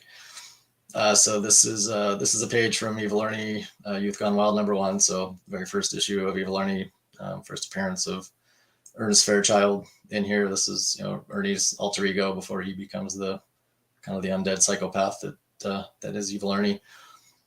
These pages are super fun. So a lot of this older Stephen Hughes stuff was done on that like duotone board. So you could apply the chemical to it to change the shading on the actual board itself. So it's not just inked. It's also got the chemical reaction shader into the paper. So the first 3 issues of Evil Ernie were done in this style, and they're all done on custom. Like he just basically took our board and chopped it up and drew pages on it, and then brushed in all the chemical for the duotone shading. And then I think around issue 4 or 5, the paper itself got too expensive because they didn't have any money coming in from printing the book yet. Mm-hmm. So he went just to standard sketchbook paper after that. So there's only a few books that are done in this style from Stephen. And this is one of the few I was able to actually get my hands on. I got this one directly from his wife, Barbara, through a friend of mine. She still lives down in Arizona and has quite a bit of his artwork in hand. So she was nice enough to part with this one for me. Well, I mean, I don't think I've seen any pages before. I mean, there might be 1 or 2 other ones on CAF, but I've not looked at that for him. But I love duotone. I mean, I think this is beautiful. I mean, I really love this style. Yeah, the scan is terrible. It's not even scanned correctly with my junky copier, but in person it's a really neatly done piece. And you're right, there's not very many of these on CAF. I know a couple of the collectors that almost have these entire issues locked up, so they're hard to get a hold of. Well, like Nick Perucci said too, that was really nice of her to be able to offer it up to you. That's great. Yeah, Barb's great. She's I'm sure it's not easy for her to let some of this stuff go, but she's put some pieces into the hands of collectors that have been around Chaos Comics for a long time. So very thankful for that. Well, And again, it's back to what we talked about earlier, right? Where you said, sometimes you got to ask. You never know what you're going to find out is out there still if you don't ask. Yeah. And, thanks to my I guess my reputation with this Lady Death stuff, like I get it sent to me now. Well, not now, I mean, for several years, but this is one that, say, hey, she's got this for sale. Do you want it? Type of situation. So sometimes you don't even have to ask if you buy enough stuff. So on CAF, do you find people who have Lady Death art for sale contacting you because they see that you've got a lot, several pieces in your CAF gallery? Does it work in that regard for you? Yeah, it's happened a couple of times for sure. There's nothing wrong with that though, right? No, I mean, I'm cool with it. Yeah, no, I mean, I've heard that from a lot of collectors when they, and that's a good thing. I mean, I think that because a lot of people are always looking for that path of least resistance sometimes when they've got art to sell, right? So if they can sell it quickly to somebody who they know is already interested in it and will probably be interested in it, it could save them, working with Heritage, selling it via eBay. So yeah, avoid the fees and get it into the hands of a true collector. Right. And just another reason for somebody to have a CAF gallery, right? I mean, absolutely. I'm always surprised. I mean, I know why a lot of people don't like to share their artwork, those who don't, but I think that they're missing out on an opportunity. Because it really is kind of a marketing opportunity. Once people know what you like, it could lead to better things. Mm-hmm. Yeah, that was always my intention with Comic Art Fans. I mean, I've been on your site for a long time, since 2006 or something like that. I was going to say, I didn't even, I usually start with that, how long you've been on CAF. So 16 plus years. So that's pretty awesome. And I don't even remember, I think it was the same guy that gave me the spiel about one of a kind original art. And he got me looking at your site as well, just say, hey, there's pieces posted here, you can go put your artwork up. Because at the time it was kind of a struggle to show off the stuff that you had. You had to put it on a message board or, chat groups or whatever, just email scans back and forth. And to have your website there and be able to just post up a gallery of all your stuff, and it was easy and it looked nice. And I mean, that was a big deal, because back then you were building that kind of stuff yourself with crummy GeoCities sites. And yeah, I know. The comic art world was very different back then, right? Wasn't it? Mm-hmm. Absolutely. I mean, that was one of the big reasons for CAF was I couldn't stand all the GeoCities sites and the places that were giving you free bandwidth, and guys would have their own little crummy websites, and they'd post on the Comic Art L that they just got, they posted 5 new artworks to their new GeoCities site, blah, blah, blah. And you'd go to it and you'd just get a message saying they've ran out of their bandwidth, come back in a few hours. Nothing more depressing than that. I know, it's like, and you never would go back. I'd feel like, forget it, I'm not going back there. But those were the things that were frustrating me so much that made me want to build CAF too. I was like, this sucks. I mean, there's got to be an easier way to do this. Yeah, it was great. So I mean, I think on your site where I posted these covers for the first time, I hadn't been able to really show anybody outside of the little Chaos Comics community that I was already entrenched in. So it was kind of neat for other folks to be like, hey, that's cool. What is this book? What is this artwork? Your site's gone a long way to getting stuff in front of people's eyeballs. It has. It definitely has. Let's see. Oh, Dodson. Very cool. Yeah. So this is Terry Dodson. This is the cover to the Bombshell sketchbook number 5. So those little convention sketchbooks that he used to put out almost every year. This is number 5 in the series. This is Black Cat. I can't pronounce the French version of this thing, but there's also a print that goes along with this piece. So he used this piece for the print for San Diego Comic-Con that same year that it was published. This one I got through Comic Art Fans. So Wallace Harrington owned this before me. Another one where it sat on Comic Art Fans again for a while. And it was one that, man, first time I saw it, it's just a stunning piece. And Dodson's such a cool guy and such a great pinup guy that I had to have something, and kept clicking on it and coming back over and over, and tried to get, Wallace to wiggle on it a little bit. He was pretty firm on it, but I wasn't gonna haggle him on price. This is what I had to have. So I moved some pieces around and picked it up from him directly through the site. It's still one of my all-time favorite pieces in the collection. Not published in that one, Ruben. This is a separate pinup. I do own a Coraline cover to the other Bombshells hardcover collection that he did. That's a songs piece. So I've got two of Terry's Bombshells covers in my gallery, but yeah, this one was just specifically for the cover of that sketchbook. No, really, really nice. Yeah. And, man.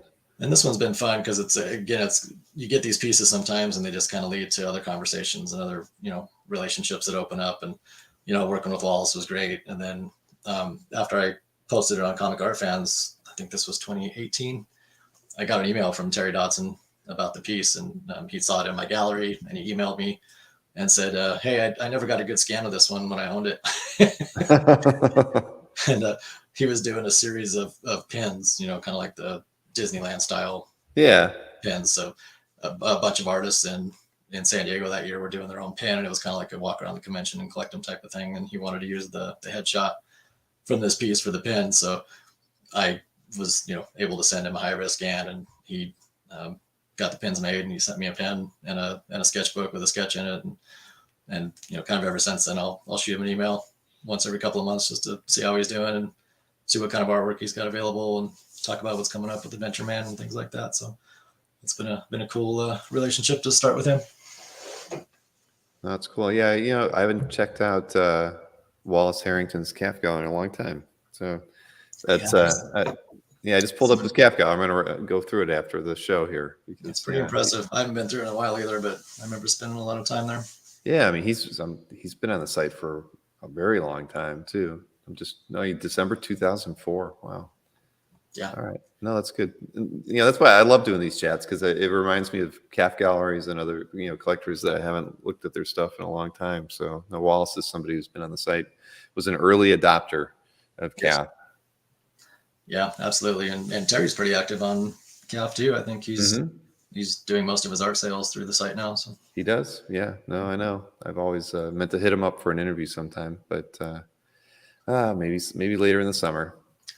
Trying to look through the chat there. Well, thanks, guys. CJ and CJ was saying that the Phoenix and Goblin Queen in your CAF are pretty awesome. That was another Paulo piece, I think. Yeah, that's like the most viewed piece in my gallery, probably for super obvious reasons. Mm-hmm. It's quite beautiful. Yeah, that's one you have to keep in the portfolio, at least when kids are around. Yeah. But it's pretty cool. All right, this one's a little different. All right, cool. Terry Moore. Yeah, so it's Terry Moore. This is the final page to his SIP Kids miniseries that he put out. I think this was maybe like 7 or 8 years ago. So he did a little 4-issue Peanut style series with all of his Strangers in Paradise characters as kids.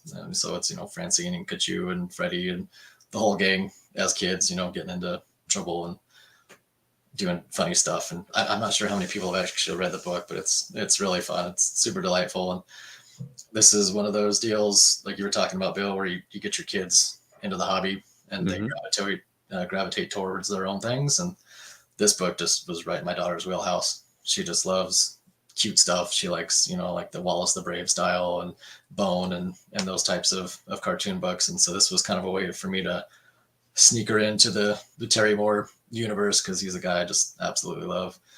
Everything he puts out is just so much fun to read. And so my daughter really fell in love with the book, and by the time she and I got done reading it together, you get to this final page and it's just like so sweet. It's just such a sweet kind of emotional piece when you get to the end of the book. And I had worked with Terry a couple years previous to this. He did a commission for me, so I had his email and I shot him an email and said, hey, love the book. Is there any possibility this page is available?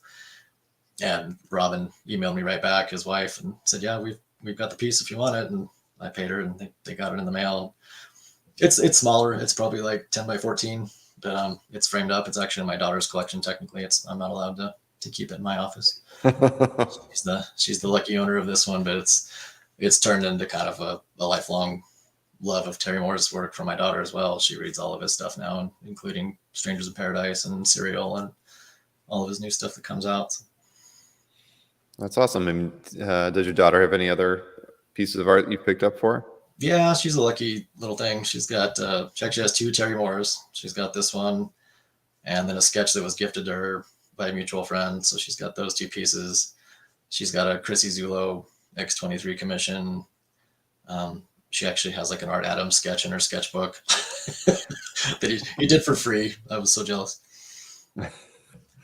That's awesome. No, Yeah, you some know, big names in our sketchbook. She like Mark that's Brooks, and fantastic. Chris Stevens, and it's great when you're a cute little like 10-year-old kid. It's really easy to get artwork. Those were the days. I never got to take advantage of that, unfortunately. No, no, neither did I. Yeah, But no, that's awesome. I mean, everybody. I bought art for my kids for a long time, and it's fun.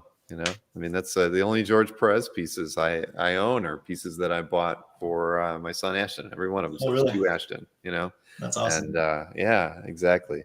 I mean, but I look back at it and I think, damn, I should have gotten a few for myself, at least once or twice. I mean, I think every Walt Simonson. Well, maybe I have one that I've gotten, but I think I have 3 that I got for Ashton as well. You know, I'd see him at a show, and if my son was there, I'd be like, what would you like, Ashton? You know, and so that's kind of typically how they all went, and so that's why I was always to Ashton, and I shouldn't have been bringing them to every show. I should have left them home a little more often, and then I could have had a couple. It works in your advantage sometimes, and sometimes it goes against you. Yeah, exactly. Yeah, the Moores have been super good to us. Terry's just a really cool guy. Last time we saw him in Denver, they just handed my daughter a pile of books. Like here, take these home. Awesome. Yeah, so they're great people. Well, I've always wanted to own something by Terry too. So seeing something like that just reminds me I've got to get something from him. Yeah, his sketch drops have kind of blown up lately. Mm-hmm.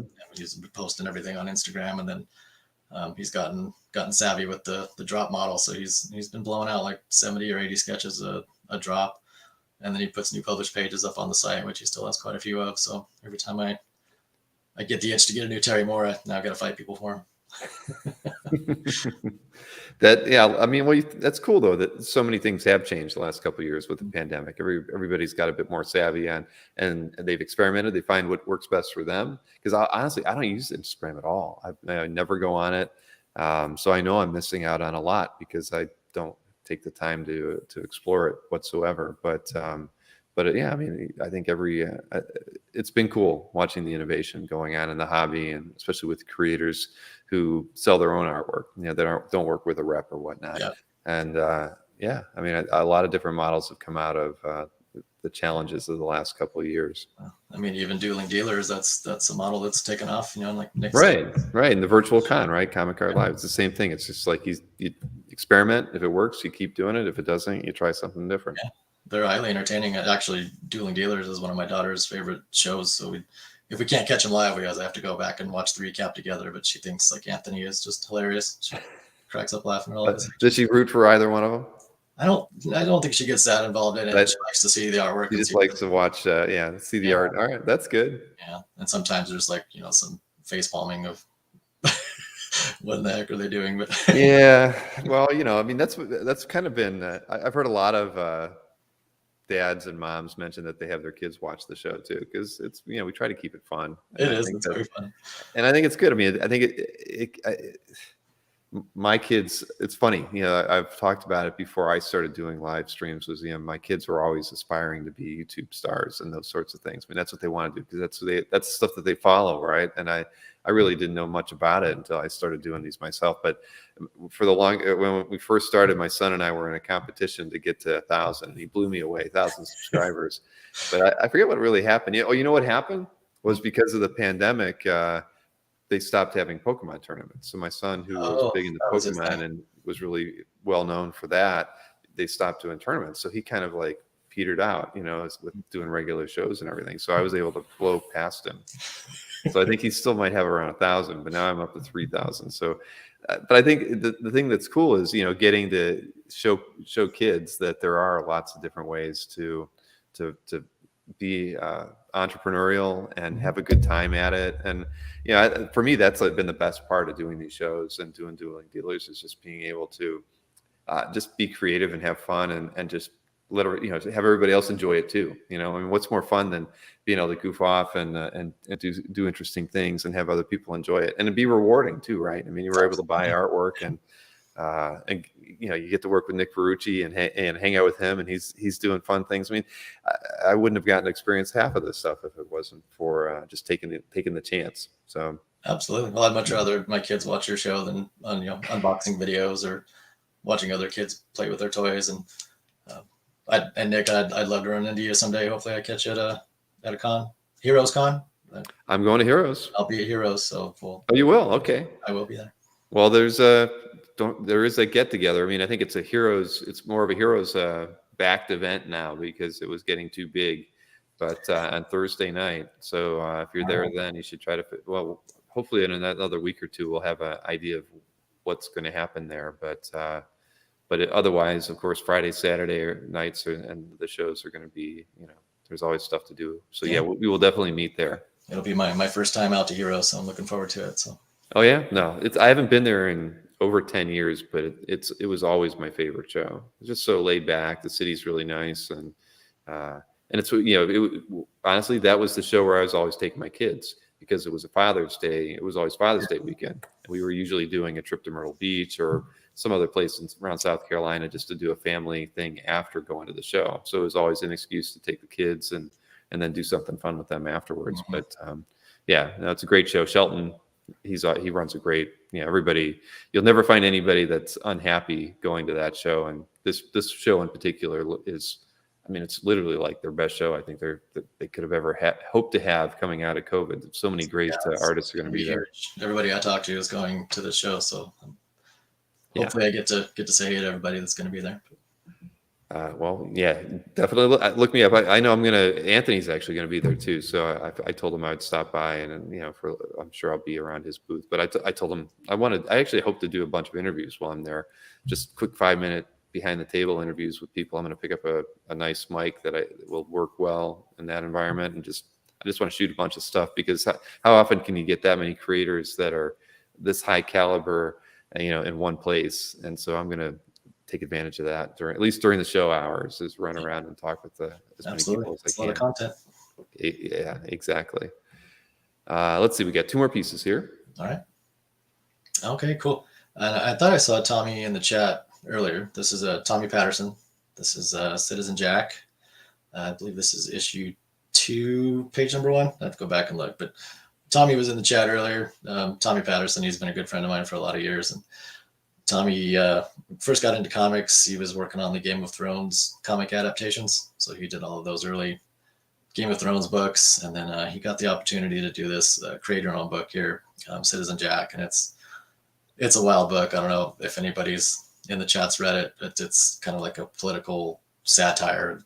Probably predicted the Trump debacle any better than any other medium that I've ever run into. But the gist of it is a politician that sells his soul to demons in order to get power in politics. And this page is just out of this world. Tommy really wanted to put it all on the line with this book, with his first creator-owned property.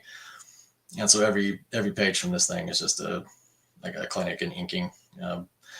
I'm not sure what his artistic influences were, coming up, but I know he and Nick Pitara are good friends, and Stegman's another one that they all used to hang out. And so a lot of the work that you see in this book was him trying to work as hard as those other guys do.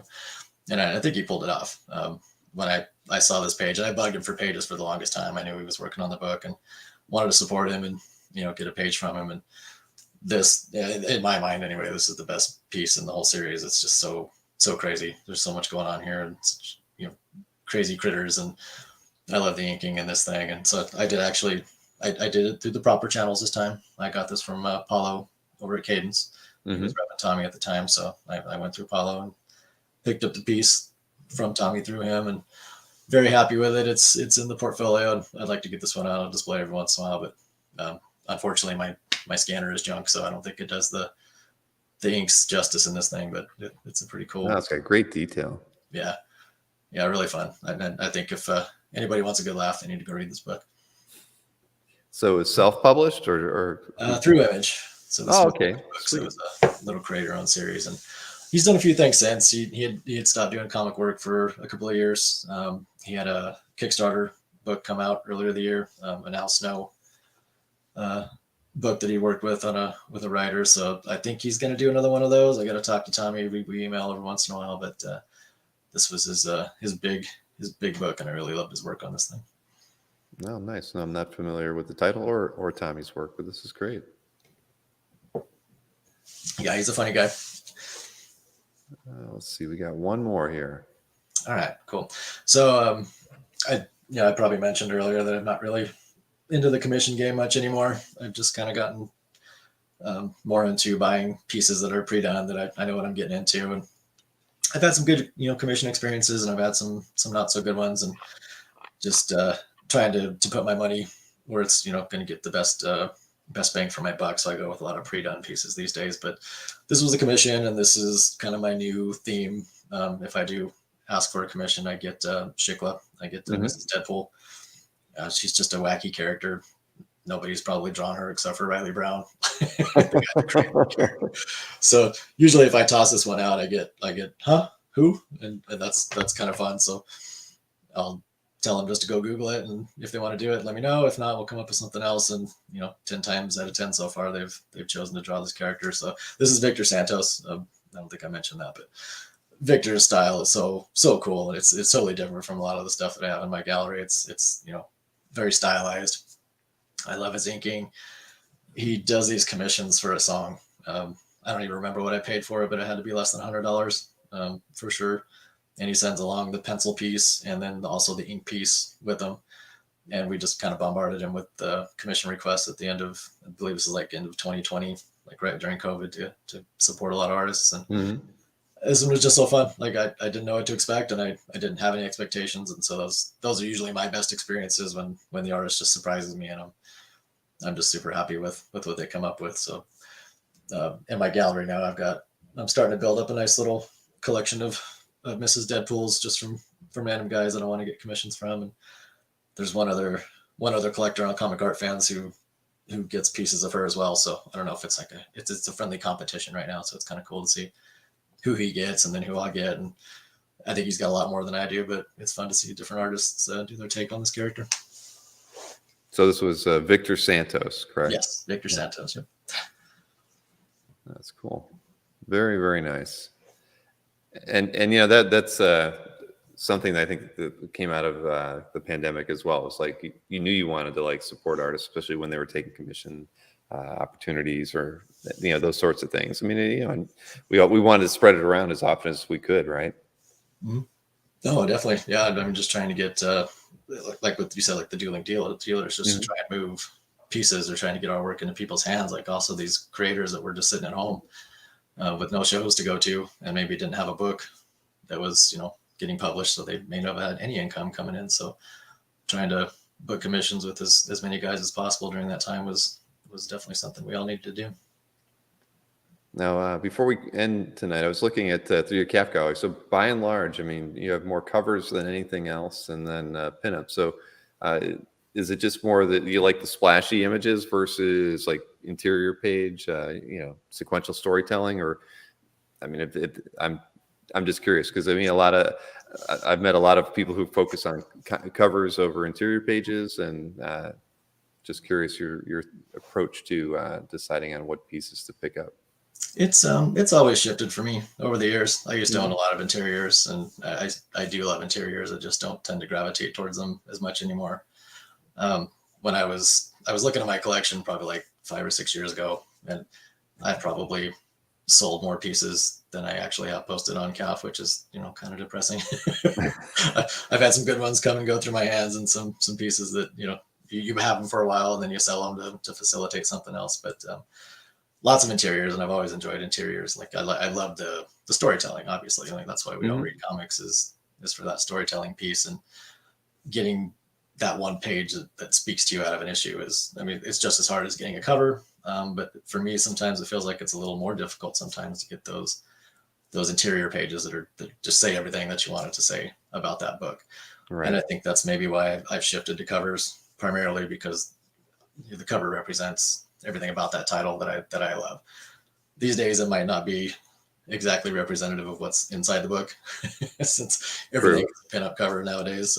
You're lucky to actually get something that relates to the story inside there. But that's definitely been my shift. So I've let go of quite a few interiors to bump up to covers and pinup pieces. And I really did make that shift because there were artists that I just wanted to have in my collection rather than have a bunch of interiors from somebody I wanted, like an Art Adams. I had to get an Art Adams in the collection, so I had to let go of some some things to do that. So there's a couple bucket list guys still on my list that I'm shooting for, like an Alan Davis. If I can ever That was going to be my next question for you before we ended things. Is who's on the list that you haven't been able to get something from? Yeah, definitely Alan Davis. That one's just it's killing me. I'd love an Alan Davis Excalibur. Hey, I'll take a page. At this point, like pages are almost impossible to get a hold of at a decent price. And I tried to bid on that number 16 cover that was up on Heritage, and I only fell $80,000 short of the winning bid. So this close. But, so yeah, definitely. I hear you. I can tell everybody I've gotten through 2 issues of Excalibur now. So Tatiana, you can owe it all to Tatiana, because I'd never read Excalibur before. Oh, it's so great. I didn't know what all the fuss was about. So I'm reading it now and I'm enjoying it. Are you so really, as like a lifelong X-Men fan, you've never read Excalibur? No, well, but when did that come out? When was it published? It was probably published right in that gray period. It was probably like mid 80s through the 90s. Yeah. Well, see, I stopped collecting when I got after my first year of college. So at the end of 87. So I didn't buy from 87 until 95, 96. So I feel like I must have missed it, or I didn't quite understand it was an X-Men title. I mean, it had Nightcrawler in it, right? I mean, so I should have figured that out. But it's definitely offbeat. It's a different type of superhero. It is, but I enjoy it. I mean, I've gotten through two issues, and I'm pleasantly surprised and disappointed in myself that I didn't. You're gonna love it. That Cross Time Caper timeline series that runs through there. That's a lot of fun. Yeah, I see in the chat Rick says to make an offer to the owner for that cover. So there's a comic art fan story behind that too. Oh, yeah. we didn't get to arm wrestling. I totally forgot to talk about the arm wrestling story. Yeah, well, we got a few minutes. So as far as the Excalibur piece, I actually did make an offer to the owner when it was on Comic Art Fans, and I think that's why it ended up on Heritage. So it blew up in my face. I made an offer and was declined, and then it went straight to Heritage like 2 weeks later. Well, that's I mean, the whole market's like that, right? I mean, I've had a few artists approach me that have said, "Would you sell? Knowing the market, what do you think would be a stupid price on blah?" Yeah. And I'll give it to them, and they'll be like, "And I was offered twice that. Okay, I'm going to sell it." And I'm already given stupid prices on stuff that you'd think maybe, and that was like the most recent one was a piece that probably 2 years ago maybe would have been a $5,000 piece. And I said, well, the stupid price would probably be like 20 grand. And they said that they were offered 40 grand essentially. And it's like, how is that even possible? That's what happened. But so I'm like, yeah, sell it. If you can get that much, go for it. I don't even think I got as far as making an offer. I just kind of inquired. It's like, hey, would you ever be interested in selling this? And it was kind of immediately like, well, here's what I paid for it. Are you can you do better than that? And of course I couldn't do better than that. And then I felt like I woke a sleeping dragon and ended up pushed it to Heritage. But I take quite a few stabs at Excalibur pages. There's been a bunch that, have been on the site for a while, and I've made some offers and, sent messages, and nobody's willing to part with them right now, but I'll keep an eye out.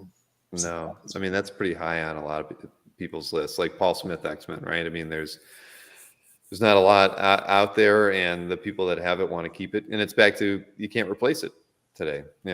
Sure, you might get a good price for it, but then trying to shake a page out from another collector, in some cases, it's easier just to hold on to the art now. Yeah, exactly. And that's where I've been with the Stephen Hughes pieces. I don't have any plans to part with them, but there's so few of them out there to begin with.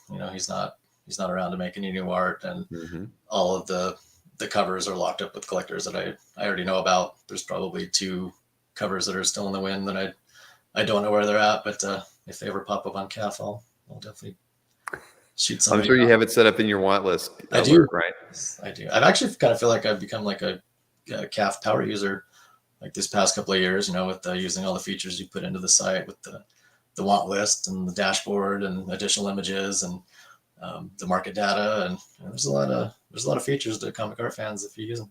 It's sometimes a curse, because a lot of people come to the site and they can't figure out what is CAF, right? Because it's too many things in a lot of ways. It's something that if we ever get to do the redesign that I hope we get to do, I want to be able to make it a lot more understandable, because I get a lot of, because so many people come to the site blind, from a Google search or something like that, and they don't really understand what it is. A lot of people think it's just everything's for sale, and I'm the one selling it, right? They don't know it's like individual galleries.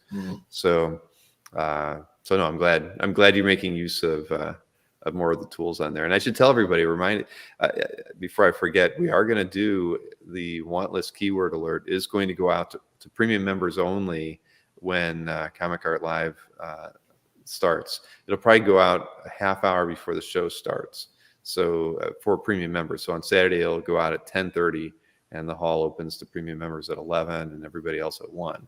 So everybody who's a premium member will get that list of matches a half hour before the show. They won't be able to see you guys won't be able to see anything, but the thing is you'll have the links, you've got the preview. So if you're not using the want list keywords, you should be doing that, because that's going to give everybody who does a leg up to get first dibs on anything they're looking for. Yeah, I love the want list. I need more slots. My want list is full. I know, and I keep talking about increasing that. I'll tell you what, I should have done it earlier, but what I'll probably do is wait and see how this push goes with Comic Art Live, because you figure it's probably gonna be like 4,000 artworks on Saturday, and we have 800 premium members, so it's a lot of keywords to digest and push out. And I think it's going to work just fine. But if it does, then sure, I could easily double it to 40, and then and see how that goes the next time. But probably a good thing it's not 40. I probably don't need any more want list emails. Well, we'll see. Again, I just want to see how this one goes, because we tried it on my old SQL server and it didn't work. It just didn't cripple it, but it just took so long to run that it wouldn't have been wise to even try it. But we bought this new database server a year ago, and everything we've thrown at it works flawlessly. So my feeling is, and we actually had an accidental import of one of the companies that we crawl. We imported 8,000 listings of theirs, and all at once, and it came in as new.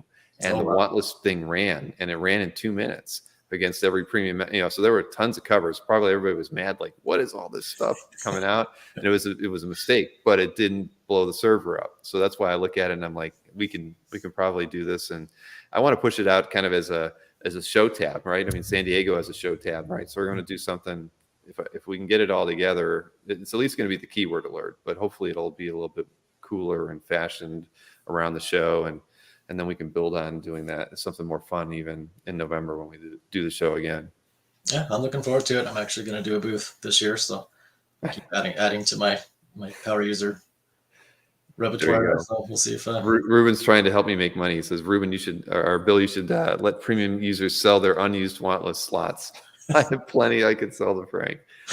That's a good idea. I had somebody contact me the other day about being able to gift premium member accounts to people who you wish or you feel should be premium members. And I thought that's probably a funny idea, like maybe even just doing it for like a 3-month gift, like you give it to somebody and then that kind of maybe goads them into doing, renewing when it comes around. So I don't know. There's lots of good ideas out there. I think that on how to share CAF and make people realize what they're missing out on by not being premium. So that was definitely one to think about too. But selling slots in the keyword list, I don't think that might be a little too complicated. Maureen probably wouldn't want to try programming that. Yeah, and my wife's going to lobby for my want list to get cut in half, so probably better I don't. That's right, exactly. And spouses can contact me to accidentally erase some of their significant others' keywords. Oops. Right. Wow. This could be a lucrative venture for me. Yeah, I'm thinking about it. Opening up. All right. Well, hey Frank, I'm glad we got to do this tonight. It's been I know I emailed you a couple months ago, but I'm glad we got to do this now. I apologize. I really am like wiped out. So I didn't, even though I've actually had 2 Cokes while we've been doing the show. Hey, you're a trooper. I appreciate you having me on. Get me the energy level to where it usually gets me. So no, you're great. I need to go to bed, but no, this is cool. And I'm looking forward to meeting you here at Heroes. So definitely, if you're not there on Thursday night or Friday, I'll be walking around. So please, I'll be in Thursday night. So just let me know where the golden tickets are for the. I will as soon as I hear from George Hodge, when and where. I haven't gotten that yet, but he said I'm confident that we will have that information next week. So definitely if not Tuesday, then the CAF update, one or the other, I'll have that news for everybody. Sounds great. I'll keep watching the updates, but yeah, thank you so much for having me on. I really appreciate it. It's like you said, it's been a long time in the works, but been looking forward to it. And I can't tell you enough, how much I appreciate all the work that you've put into the site over the years. And, you hear this all the time from folks, but I probably spend more time on Comic Art Fans than I do on any other platform. I don't really do social media a whole lot, but I sure as heck like to look through people's art galleries and buy and sell art. So thank you for all the hours of entertainment and all the lost dollars over the years. Yeah, my pleasure.